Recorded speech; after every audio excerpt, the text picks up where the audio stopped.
Do you shop at these places for canvases? When everything doubled or tripled in price in the art supplies section, these canvases seem to be a great deal.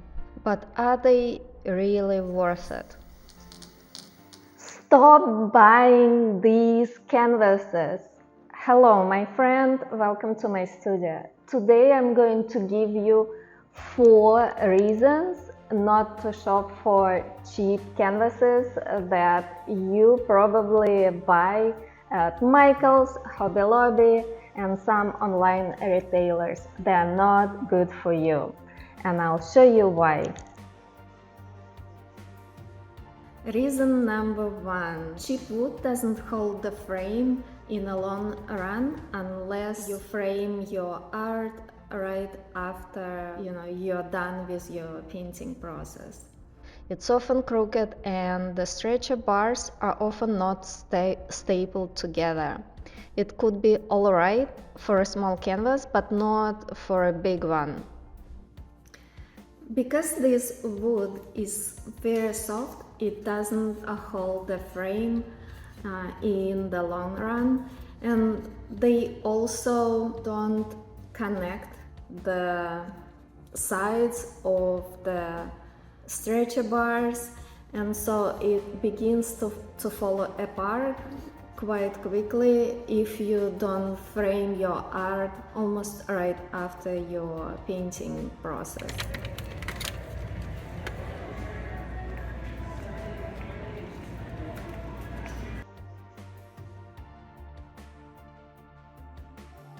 Reason number 2, you really can't be confident selling your art if you use cheap art supplies. These canvases will begin to degrade within your lifetime.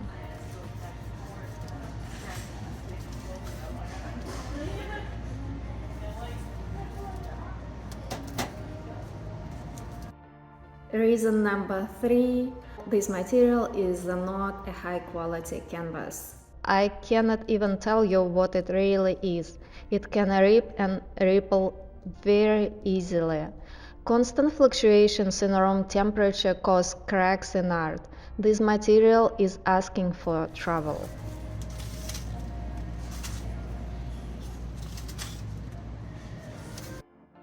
And reason number 4, the gesso or the white that covers the canvas is not a high quality gesso. This is not a good thing at all.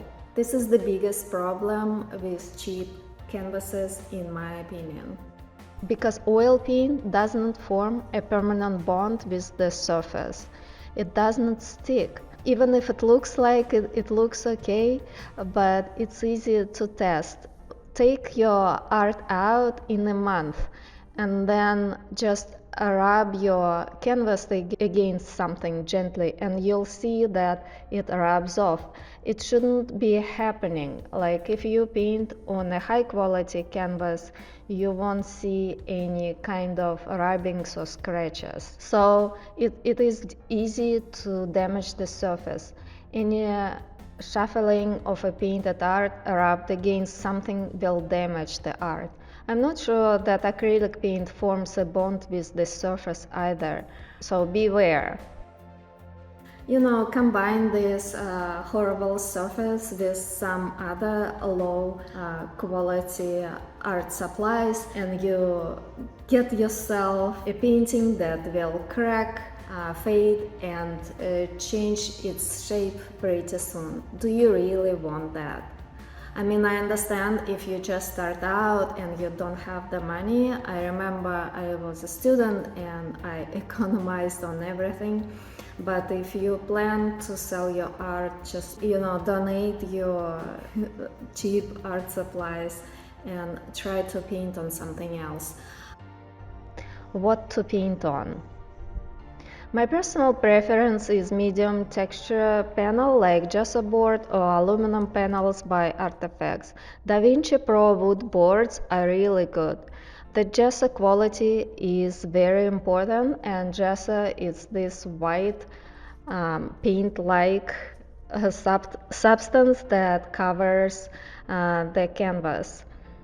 And if you paint with oil paint only, you should use the gesso that's designed for oil paint.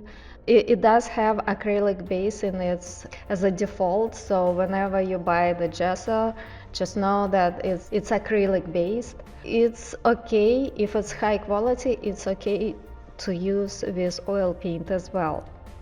You don't have to overpay for your art supplies either, because companies like Gambling or Natural Pigments offer good choices. You know, they make high quality materials that don't cost you an arm and a leg. And golden products are really good, and their gesso is very good. If you prefer the lightweight canvas, try working on Belgian linen or more affordable canvas like, cotton duck blanket. You can buy a blanket or you can buy a rolled canvas. It should be heavy and uniform. I think it's a big challenge. It's a challenge for me to buy good canvas shopping online because you can't see or touch it. Some cheap canvases, even rolled canvases, have a very thin thread and you can almost look through them. So just be aware of that as well. I hope this video helps you decide on your art materials choices, or at least it saves you some real frustration and disappointment when you see your art fade, scratch, or crack in a very short period of time. Please visit my website veronicasart.com and sign up for my VIP email list. I email once a month with some specials, news. I love to write about art, and so I include it into my email. Thanks so much for watching. Please check out the links below this video. If you'd like to support this channel, you can shop for your art supplies using the links below this video. If you'd like to take your art to the next level, you're welcome to take my online drawing course. I have several. One focuses on the fundamentals of colored pencil drawing. Another one focuses on color. And I also have a bundle of digital downloads books available in one place that you can purchase if you'd like to learn more about colored pencil drawing. Thanks so much for watching. If you have a question, you can drop it in the comments below. Take care. Bye-bye.